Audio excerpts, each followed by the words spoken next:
현대수소전기차. 네, 오늘 8시 뉴스는 17일째 모습을 보이지 않고 있는 북한 김정은 위원장 소식부터 살펴보겠습니다. 김현철 통일부 장관이 오늘 국회에 나와서 김정은 위원장이 수술을 받았다거나 또 위중하다는 이야기는 명백한 가짜 뉴스라고 말했습니다. 특히 구체적으로 공개할 수는 없다면서도 북한의 특이 동향이 없다는 걸 자신 있게 말할 수 있을 만큼 정부는 정보 역량이 있다고 강조했습니다. 첫 소식 안정식 북한 전문 기자입니다. 국회에 출석한 김현철 통일부 장관. 먼저 지난 21일 CNN 위중설 보도의 출처는 하루 앞서 나왔던 대북 매체 데일리 NK의 보도로 알고 있다며 명백한 가짜 뉴스라고 규정했습니다. 향산진료소에서 김만유 병원의 의사들이 시술을 했다라는 보도였습니다. 북한의 사정을 조금이라도 아는 사람이 봤을 때는 가짜 뉴스에 해당된다고. 향산진료소는 보건소 같은 곳입니다. 정부도 잘 모르는 것 아니냐는 여야 의원들의 공격적인 질문이 이어지자 그럼 왜 가짜 뉴스라고 단정적으로 얘기를 합니까? 김정은 위원장께서 그러면 신병에 이상이 있어요, 없어요? 김정일 위원장 사망 때도 우리 국정원이 전혀 모르고 있다가 이틀 뒤에 북한 텔레비전을 보니까 애도를 하고 있거든요. 김 장관은 정부의 정보 역량이 충분하다고 여러 차례 강조했습니다. 그때하고 지금의 정보 역량은 매우 다릅니다. 다시 한번 말씀드리지만 특이 동향이 없다고 자신 있게 얘기할 수 있을 정도로 정보 역량을 갖추고 있습니다. 또 지금의 혼란을 잘못된 정보가 전염병처럼 넘치는 인포데믹 상황이라고도 말했습니다. 김 위원장이 지난 15일 김일성 생일 때 금수산 태양궁전을 참배하지 않은 이유에 대해 김현철 장관은 코로나 상황을 고려해야 한다고 밝혔습니다. 정부의 거듭된 설명에도 오늘로 17일째 잠적 중인 김 위원장이 모습을 드러내야만 논란이 최종적으로 끝날 것으로 보입니다. SBS 안정식입니다. 트럼프 미국 대통령은 김정은 위원장이 지금 어떻게 지내는지 잘 알고 있다고 말했습니다. 지금 이야기할 수는 없지만 머지않아서 김 위원장의 소식을 듣게 될 거라는 말도 했습니다. 계속해서 워싱턴 손성민 특파원입니다. 자신의 살균제 인체주의 발언 파문으로 이틀 동안 중단됐다가 재개된 브리핑에서 트럼프 대통령은 김정은 위원장 상태에 대해 한층 명확한 표현을 썼습니다. 잘 알고 있지만 지금 이야기할 수는 없다고 전제한 뒤 강조화법으로 어떻게 지내는지 안다고 밝혔습니다. 이어 머지않아 김 위원장 소식을 듣게 될 거라고 덧붙였습니다. I do know how he's doing, relatively speaking. We will see. You'll probably be hearing in the not too distant future. 지난주까지만 해도 트럼프 대통령은 알지 못한다, 확인한 바 없다에 이어 CNN의 김정은 위중설 보도는 부정확하다 정도로 신중하게 말해왔는데 오늘은 구체적인 대북 정보를 토대로 김 위원장의 상태를 판단하고 있음을 내비친 겁니다. 한 외교 소식통은 미국이 자체 정보와 한미 간 공유된 사안을 토대로 김 위원장 신변에 문제가 없다는 결론을 내린 것으로 안다고 전했습니다. 트럼프 대통령은 다만 김 위원장의 행방에 대해선 그가 어디에 있는지 아무도 모른다고 말했습니다. Nobody knows where he is, so he obviously couldn't have said it. If you have this is breaking news. 이어 관련해 CNN은 잘 알고 있다던 트럼프 대통령이 어디에 있는지는 모른다고 말해 혼란을 증폭시켰다고 되갚았습니다. 워싱턴에서 SBS 손성민입니다. 네, 부동산 세금이나 건강보험료 산정하는 데 기준이 되는 공동주택 공시가격이 결정됐습니다. 지난해보다 6% 가까이 오르면서 13년 만에 가장 많이 올랐는데 지금 시세에 맞춰서 이걸 올리다 보니까 비싼 아파트가 많은 서울 지역, 그 가운데서도 강남 쪽에 상승률이 특히 높았습니다. 세금을 더 많이 내게 된 사람들이 공시가격을 좀 내려달라고 신청했었는데 대부분 받아들여지지 않았습니다. 한세영 기자입니다. 지난달 정부가 발표한 공동주택 공시가격 상승률은 평균 5.99%였습니다. 13년 만에 최대 상승폭이었습니다. 세금 부담이 커질 걸로 보이자 지난해보다 30% 이상 많은 3만 7천여 건의 이의 신청이 몰렸습니다. 대부분 내려달란 요구였습니다. 하지만 받아들여진 건 2.4%에 불과했습니다. 지난해 수용률 21.5%에 비해 미미한 수준입니다. 산정 기준이 미리 공개가 되지 않았었기 때문에 소규모로 조정이 되는 경우가 있었지만 금년에는 기준에 맞게 엄격히 기준을 적용을 하였습니다. 고가주택 보유자, 다주택자의 세부담을 강화하는 현 정부의 부동산 정책 기조가 반영된 겁니다. 전국 평균 공시가격 상승률은 5.98%로 확정됐습니다. 서울과 대전이 가장 많이 올랐고 세종과 경기가 뒤를 이었습니다. 반면 강원, 경북, 충북 등은 지난해보다 떨어졌습니다. 집값이 비쌀수록 공시가격 상승 폭도 컸는데 서울 강남 상구와 양천구 등의 상승률은 전국 평균의 서너 배를 웃돌았습니다. 서울 강남권 고가 아파트의 보유세는 지난해보다 40% 이상 늘어난 곳이 적지 않습니다. 엄밀히 따지면 이제 집값이 많이 올랐기 때문에 보유세 부담이 늘어나는 거고 그만큼 많이 가지고 계신 분들이 많이 납부한다라고 생각을 하시는 게 정확할 것 같습니다. 전국 공동주택의 현실화율은 69%로 지난해보다 0.9%포인트 올랐습니다. SBS 한세현입니다. 민주당의 위성정당인 더불어시민당이 양정숙 비례대표 당선인을 오늘 제명했습니다. 동생 명의를 빌려서 부동산 거래를 하고 세금을 제대로 내지 않았다는 의혹이 제기됐기 때문입니다. 그런데 시민당은 총선 전에 이런 사실을 이미 알고 있었으면서도 언론 보도가 나오고 논란이 커지자 뒤늦게 오늘 양정숙 당선인을 제명하고 고발하겠다고 나섰습니다. 윤나라 기자입니다. 서울 강남의 한 아파트입니다. 더불어시민당 양정숙 비례대표 당선인은 이 아파트를 4년 전엔 동생과 공동으로 보유하고 있었는데 이후 36억 원에 팔았습니다. 총선 일주일 전쯤 양 당선인의 동생이 이 아파트 매수 과정에서 이름만 빌려준 거란 명의 신탁 의혹이 나왔고 당 내부 조사 과정에선 이를 뒷받침할 진술도 확보됐습니다. 어머니한테 상속받았다는 다른 아파트 역시 비슷한 의혹이 제기됐습니다. 세금 탈루 의혹도 따라붙었지만 시민당은 당시 공천 취소 같은 조치는 취하지 않았습니다.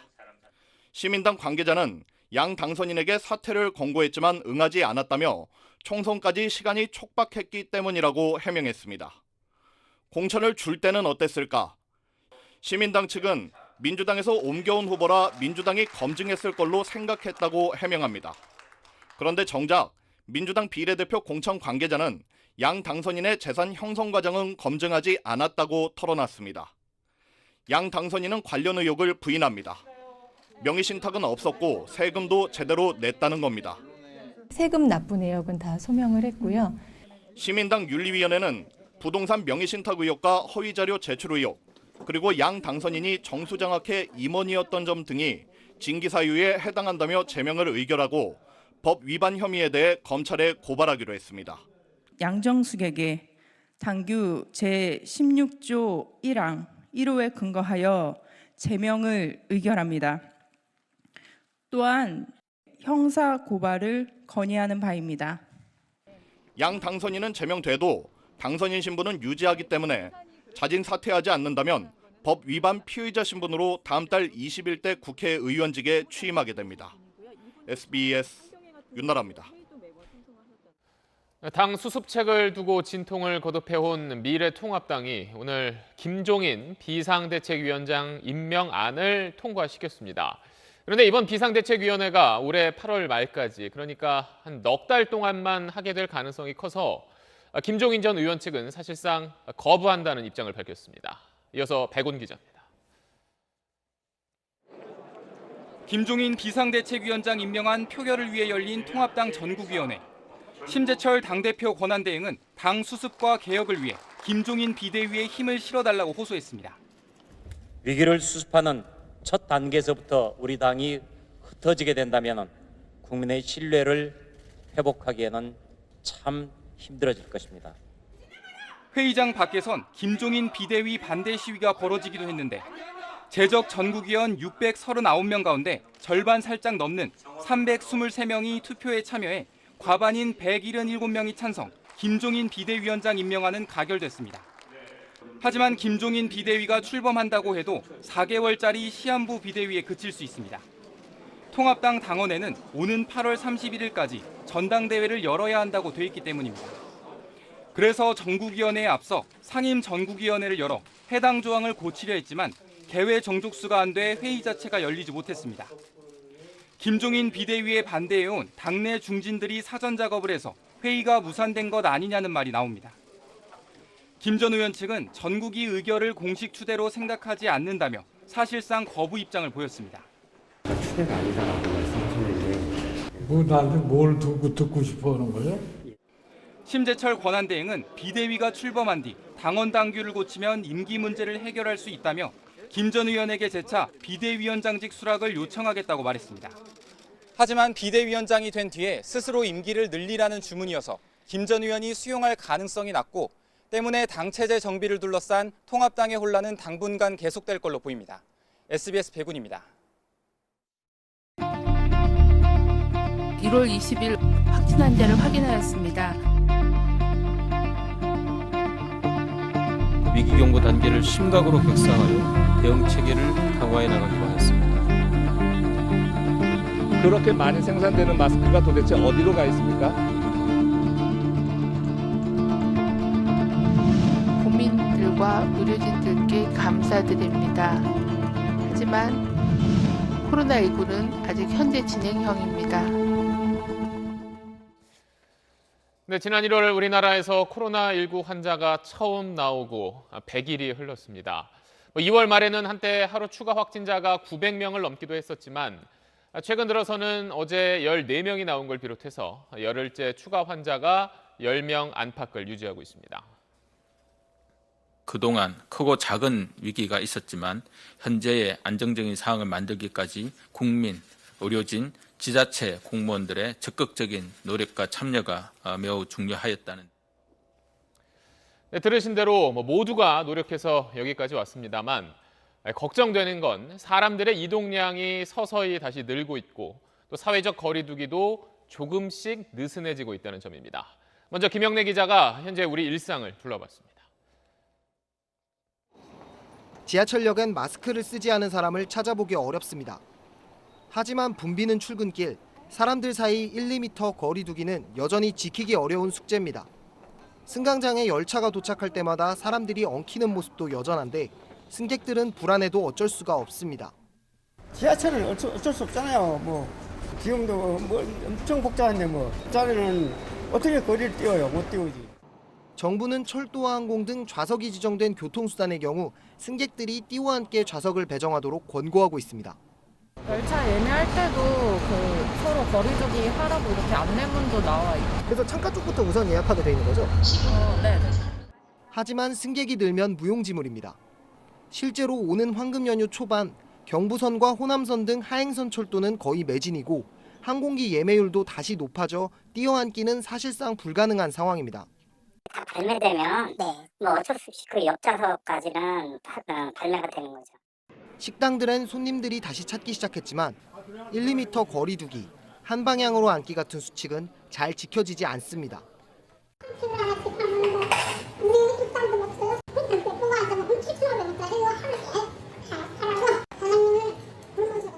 식당에서 이제 어차피 혼자 하는 건 아니고 항상 같이 가게 돼 있으니까 식당 가면은 이제 마주 앉게 되니까요. 국내 코로나19 100일, 현실적인 이유로 또는 습관과 다르다는 이유로 거리 두기가 느슨해지고 있는 건 불안한 현실입니다. SBS 김영래입니다. 그동안 미루어졌던 행사들도 하나둘 시작되고 있습니다. 오늘 서울에서는 지금까지 2차례 무산됐던 재건축 조합 총회가 열렸는데 조합원들은 차에 탄 채 영상으로 설명을 들었습니다. 계속해서 안희재 기자입니다. 재건축 단지 안 공터가 만원 주차장처럼 차량으로 가득합니다. 서울 강남구 개포주공 1단지 재건축 조합의 승차 총회 모습입니다. 차량 1,500여 대에 탑승한 조합원들은 휴대전화로 인터넷 영상을 보며 안건 설명을 들었습니다. 의견 또는 의문사항이 있으실 때는 차량 전조등을 좀 켜주시길 바랍니다. 투표는 방역복 차림의 진행 요원들이 일일이 차량을 돌며 진행했습니다. 이번 총회는 코로나19 집단 감염을 우려해 2차례 무산된 뒤 열렸습니다. 조합 측은 방역 당국에 협조해왔지만 늘어나는 사업비 부담에 더 이상 절차를 미룰 수 없었다고 밝혔습니다. 코로나19 바이러스 때문에 정부 지침대로 4월 6일 이후로는 미뤄달라 이렇게 부랴부랴 잡게 된 거죠. 차량을 이용하지 않고 걸어서 총회장을 찾은 조합원들이 몰리면서 사회적 거리두기가 무색하다는 지적도 나왔습니다. 차를 타고 온 사람들은 이렇게 차량 안에서 총회에 참석하고 있습니다. 하지만 한쪽에선 이렇게 보시는 것처럼 도보로 걸어온 사람들이 줄지어 다닥다닥 붙은 채 서 있는 모습을 볼 수가 있습니다. 나갈 때 못 나갈까 봐 그냥 차 두고 왔대. 말을 안 듣는데 어떡해. 구청 관계자는 일부 아쉬운 점이 있지만 모두 마스크를 써 책임을 묻긴 어렵다고 밝혔습니다. SBS 안희재입니다.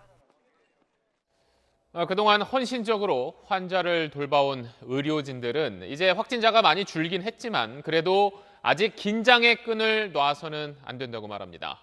오늘도 바이러스와 싸우며 현장을 지키고 있는 이들의 지난 100일을 남주현 기자가 전하겠습니다. 그 비접점 체온계가 필요합니다. 더 많이 협조 좀 해주십시오. 방호복, 체온계 같은 물품은 물론 환자들이 누울 병상, 의료진도 부족했습니다.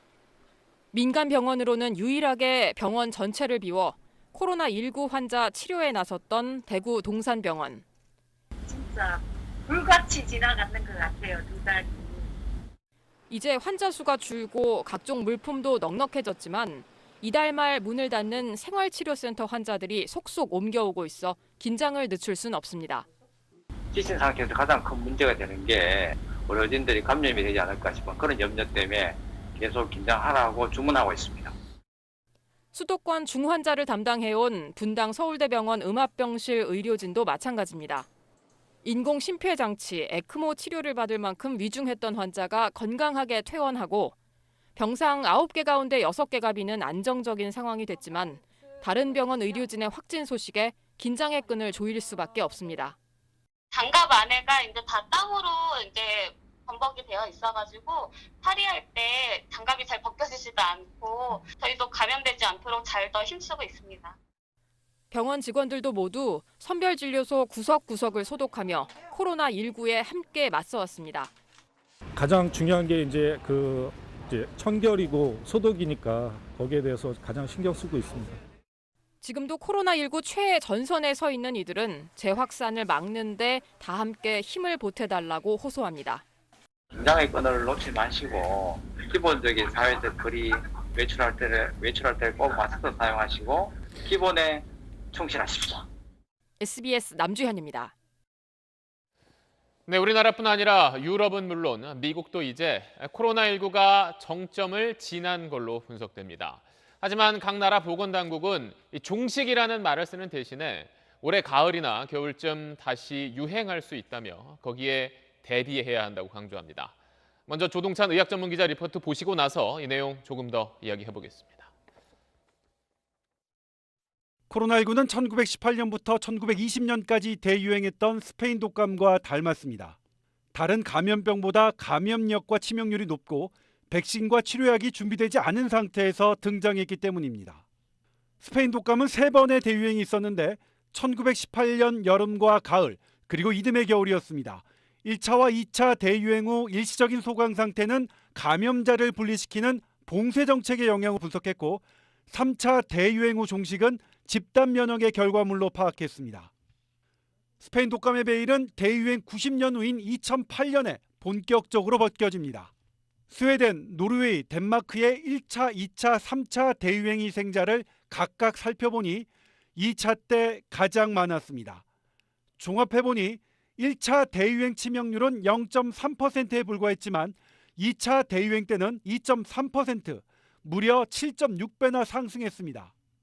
사람 유행이 소강 상태일 때 바이러스는 생존 위기라서 이를 극복하기 위해 더 독하게 변할 수 있다는 가설이 힘을 받고 있는 이유입니다. 2차 유행 때는 아주 어리거나 나이 든 사람은 물론 20, 30대 가장 강한 연령층에서도 희생자가 늘어나는 W 형태를 보였는데 강한 사람이 1차 때 걸리지 않아서 면역력이 없는 상태에서 더 독한 바이러스를 맞이했다는 설명과 젊은 사람에서 면역력이 지나치게 발현되는 이른바 사이토카인 폭풍 때문이라는 설명이 공존합니다.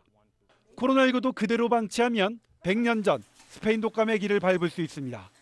치료약과 백신이 나올 때까지 겸허하게 코로나19를 멀리하는 생활 방식을 유지해야 2차 유행의 피해도 작을 수 있습니다. SBS 조동찬입니다. 네, 조동찬 의학 전문 기자 나와 있습니다.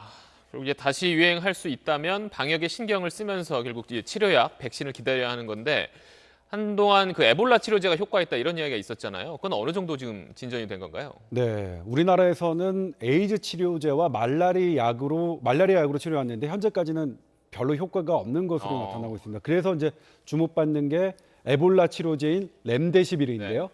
이게 부분적인 연구에 따라 효과가 있다고도 나오다가 없다고도 나오는데요. 종합적인 결과는 다음 달쯤에 나올 것으로 예상됩니다.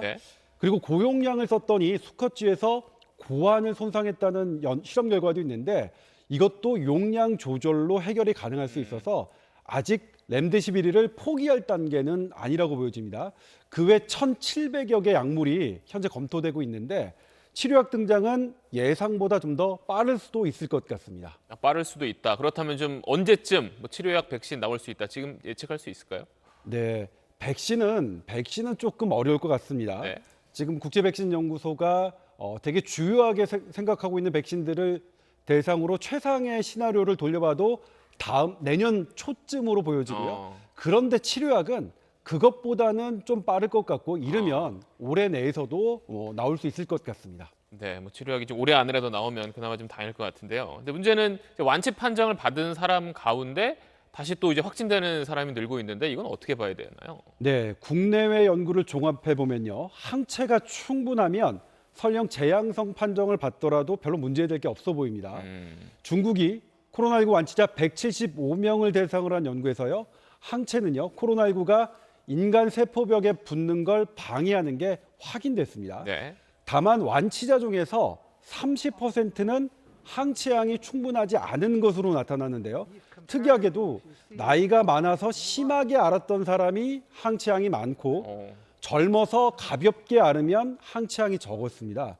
가볍게 앓고 지나간 젊은 완치자들 방심하면 안 되겠죠. 오늘 보건당국이 전 국민 항체 검사 얘기도 꺼냈는데요. 앞으로 항체는 코로나19 탈출구 찾기에 중요한 변수가 될 것으로 보입니다. 네, 알겠습니다. 조동찬 의학 전문 기자 얘기를 해봤습니다. 네, 문재인 대통령이 코로나19로 얼어붙은 내수를 반등시키기 위해 3차 추경의 시기를 놓쳐선 안 된다고 오늘 강조했습니다. 기획재정부는 3차 추경의 경우 대부분 국채 발행으로 충당해야 한다는 입장을 국회에서 밝혔습니다. 박하정 기자입니다. 현 국면을 경제 전시 상황으로 규정한 문재인 대통령은 오늘 국무회의를 주재하면서 내수 활성화를 경기 회복의 출발점으로 삼겠다고 강조했습니다. 관련 대책을 3차 추경안에 담겠다고 덧붙였습니다. 전례 없는 위기 상황에 과감하게 결정하고 빠르고 정확하게 집행해야 합니다. 3차 추경안도 실기하지 않아야 합니다. 국회에선 이 3차 추경안에 대해 묻는 의원들이 꽤 많았는데 기획재정부는 대부분 국채 발행으로 재원을 조달해야 할 듯하다고 말했습니다. 고용 충격 대책이라든가 금융 대책이라든가 규모가 좀 커질 것 같고요. 제가 보기에 대부분이 적자 국채로 충당이 불가피한 상황입니다. 여야가 내일까지 끝내기로 한 2차 추경안 심사는 속도를 냈습니다. 긴급재난지원금을 전 국민에게 지급하려면 4조 6천억 원 더 돈이 드는데 통합당은 국채 발행 대신 다른 예산을 깎은 뒤 돌려서 마련하라고 거듭 요구 중입니다. 4조 6천억 원 중 1조 원만큼은 통합당 지적대로 정부의 세출 조정으로 마련하는데 정부는 공무원 연가보상비 404억 원을 깎는 등 세출 조정안을 곧 제출할 예정입니다. 여야가 내일 처리하기로 합의한 인터넷 전문은행법은 오늘 상임위를 통과했습니다. 공정거래법을 어긴 전력이 있어도 인터넷 전문은행의 대주주가 될 수 있게 자격을 완화하는 내용인데 사실상 KT를 위한 특혜 아니냐는 논란이 다시 불거지고 있습니다. 개정이 필요하다면 21대 국회에서 충분히 논의하고 심사, 검증한 후에 결정해도 될 일 아닙니까? 특히 이 법안은 지난달에도 여야가 합의 처리하기로 했다가 본회의 반대 토론 끝에 이미 한 차례 부결된 바 있습니다. SBS 박하정입니다. 세계 최대의 아동 성착취물 사이트를 운영한 손정우가 1년 6개월형을 마쳤지만 미국으로 범죄인 인도 절차에 따라 다시 구속됐습니다. 손정우가 성착취물을 유통한 건 다크웹을 통해서였습니다. 다크웹이란 한마디로 숨겨진 인터넷인데요.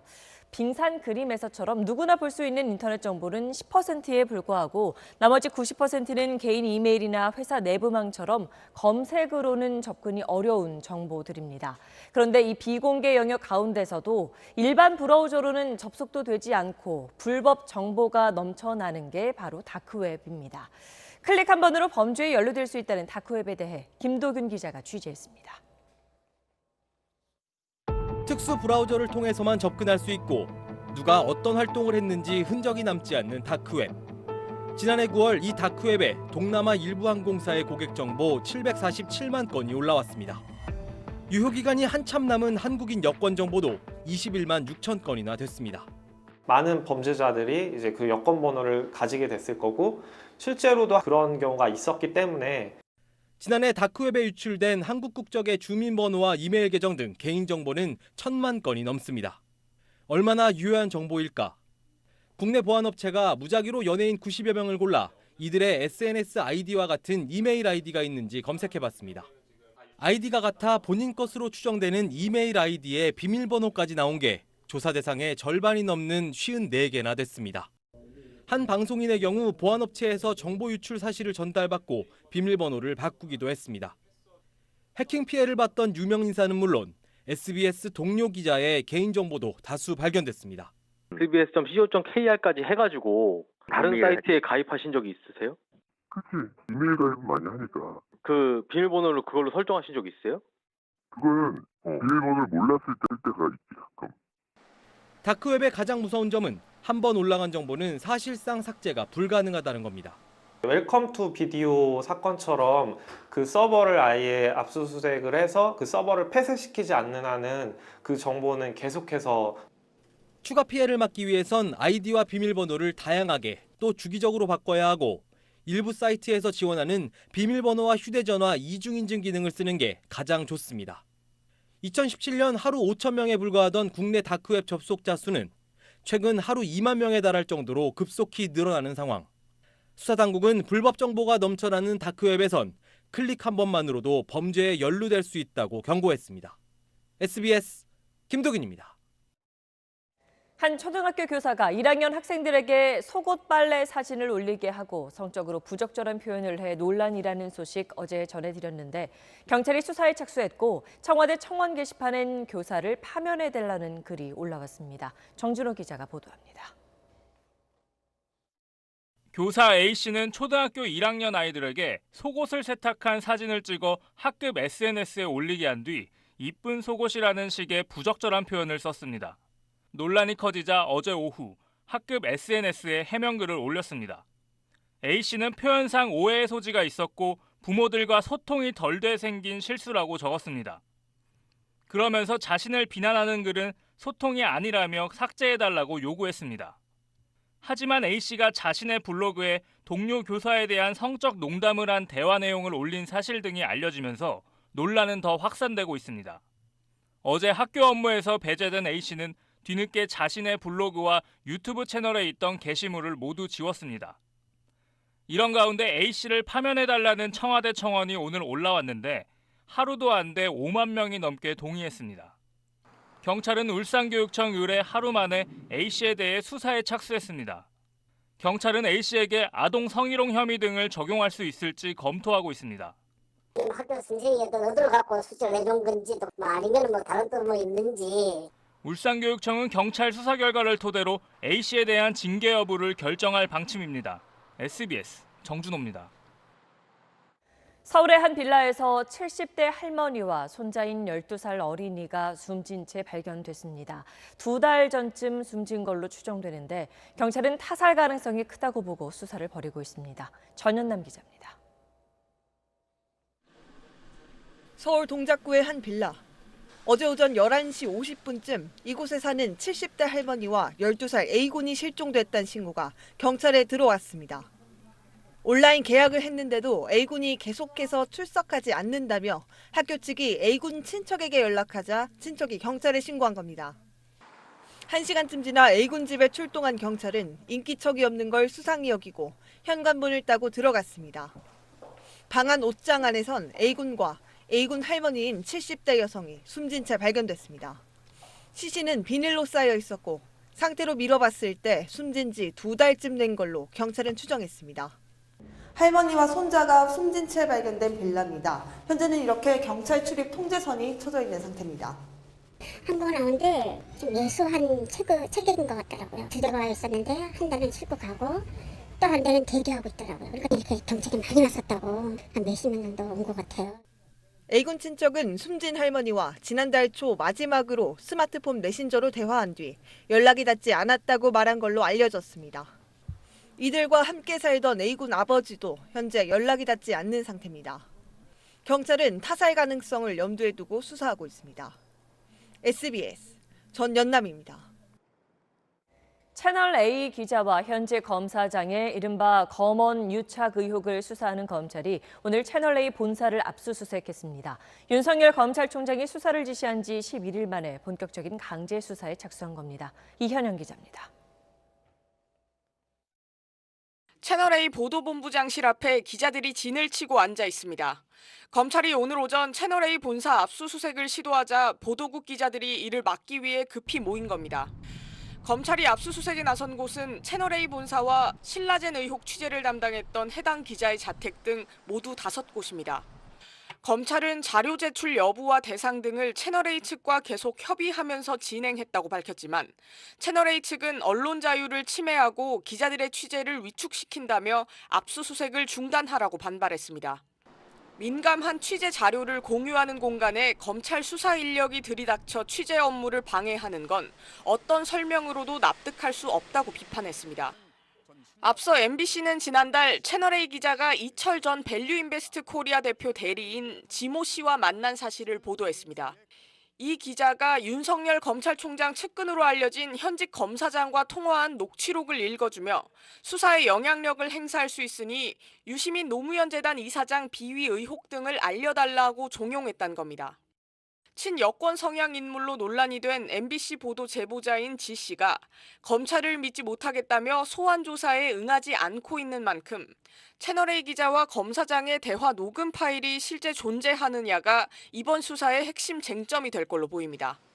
검찰은 압수한 자료 분석이 마무리되는 대로 채널A 기자를 비롯해 사건 관련자들을 불러 조사할 방침입니다. SBS 이현영입니다.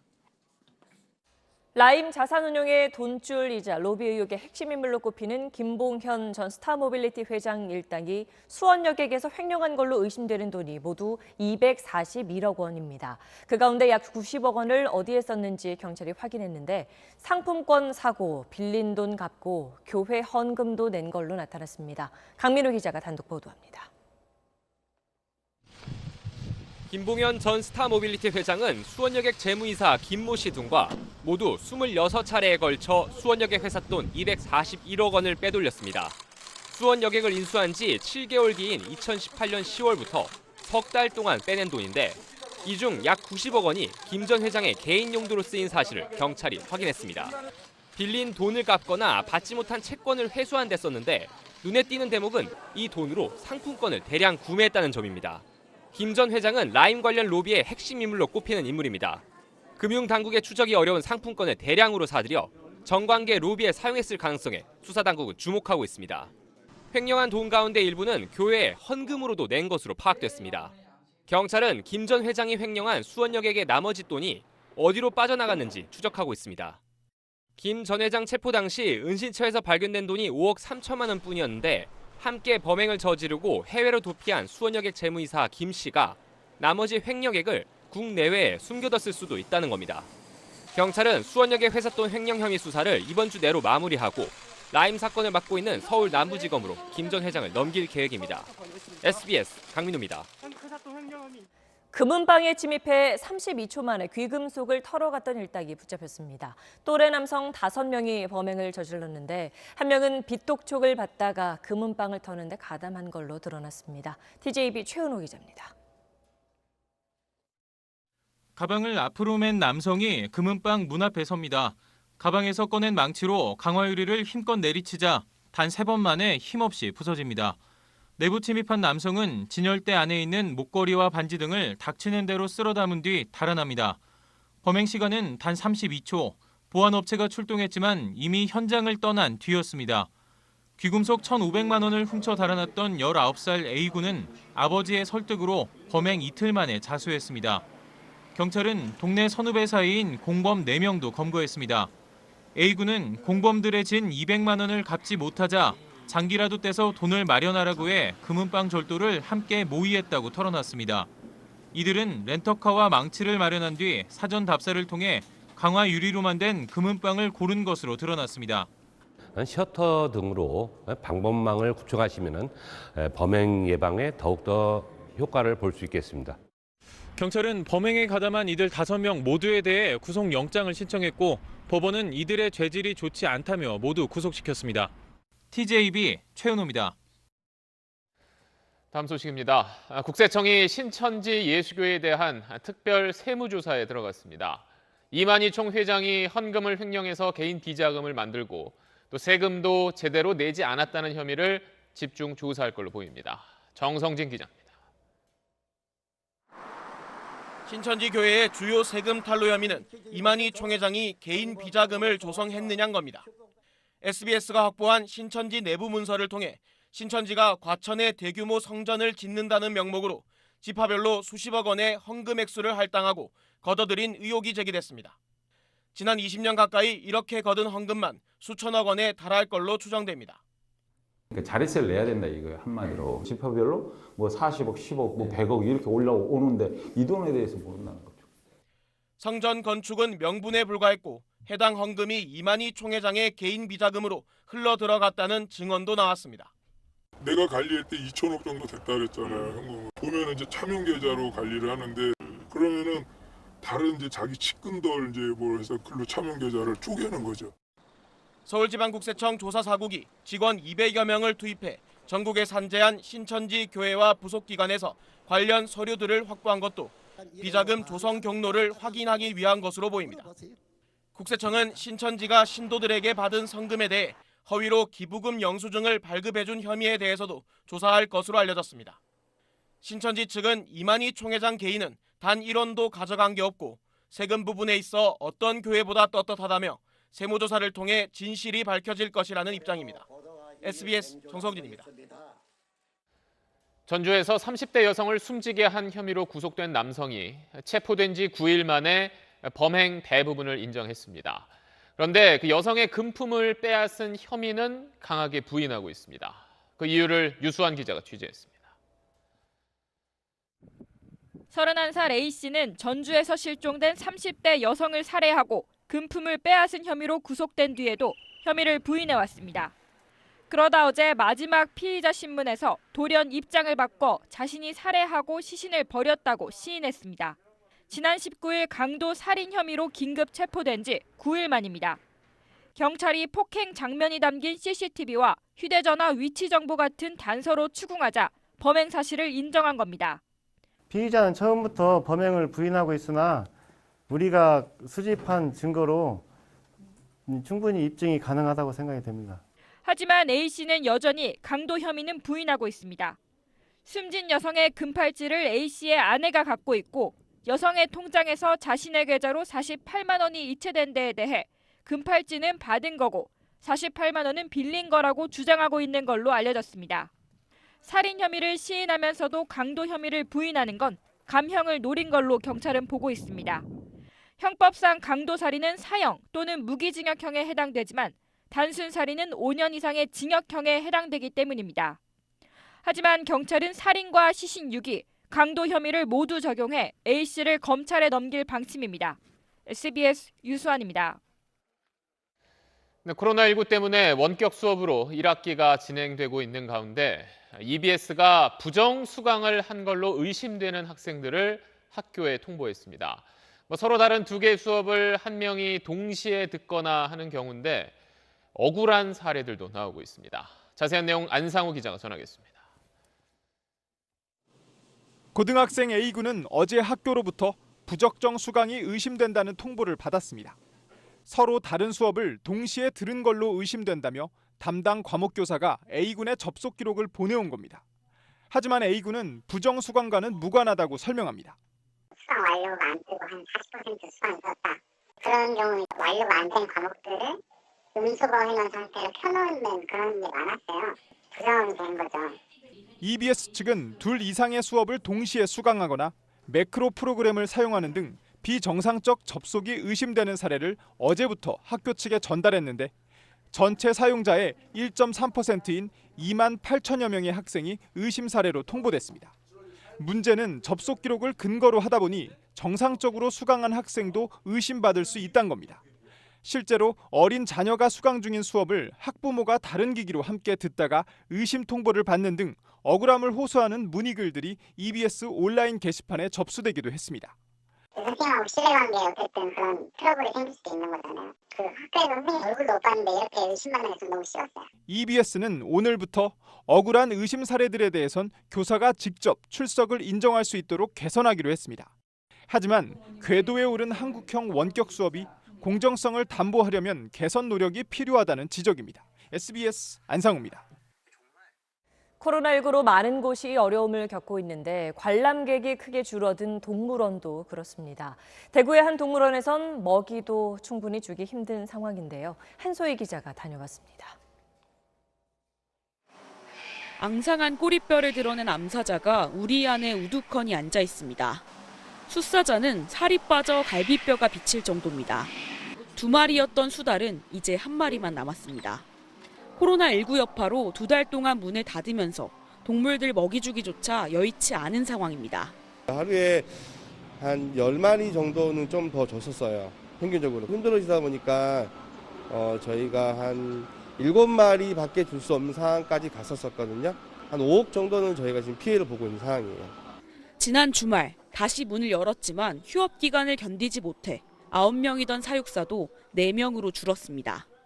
1,700여 평이 넘는 동물원이 텅 비었습니다. 많게는 하루 1,500여 명까지 오던 이 동물원은 오늘 20명밖에 찾지 않았습니다. 굶주린 동물들 소식이 알려지자 전국에서 도움의 손길이 이어지고 있습니다. 닭고기도 뭐 한 400마리 이상 정도 기부하셨고요. 뭐 사과나 야채나 과일들도 많이들. 동물들 콘텐츠를 올리는 유튜버부터 맘카페까지 도움의 손길도 다양합니다. 제가 가져온 닭을 먹을 건데 눈빛이 달라졌어. 갑자기 되게 활발해졌는데? 부산의 한 실내동물원이 폐원하는 등 사설동물원 동물들의 안전을 보장할 수 없는 상황은 이어지고 있습니다. 나중에 동물을 더 잘 보호할 수 있는 곳으로 정부가 책임을 지고 뭐 이관을 시킨다던가 이런 계획 하에 개인의 기부만으론 한계가 있는 만큼 근본적인 대책이 필요한 상황입니다. SBS 한소희입니다. 텔레그램 박사방 운영자 조주빈과 공범으로 일명 이기야로 알려진 현역 군인의 신상이 공개됐습니다. 만 19살 육군 일병 이원호입니다. 육군은 오늘 오후 성폭력범죄 신상공개위원회를 개최해 이원호 일병의 신상 정보를 공개하기로 결정했습니다. 이원호는 박사방에서 여성을 대상으로 한 성착취물을 수백 차례 유포하고 외부에 박사방을 홍보한 혐의로 지난 6일 군사경찰에 구속됐습니다. 외국인 입국을 사실상 금지하고 있는 베트남이 한국 기업인들의 대규모 입국을 예외적으로 허용했습니다. 정부는 143개 업체 관계자 340여 명이 내일 전세기편으로 꽝린성 번돈 국제공항을 통해 베트남에 입국할 예정이라고 밝혔습니다.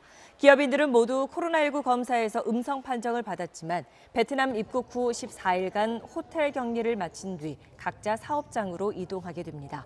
이로써 기업인 예외 입국은 8개국 3천여 명으로 늘어나게 됩니다.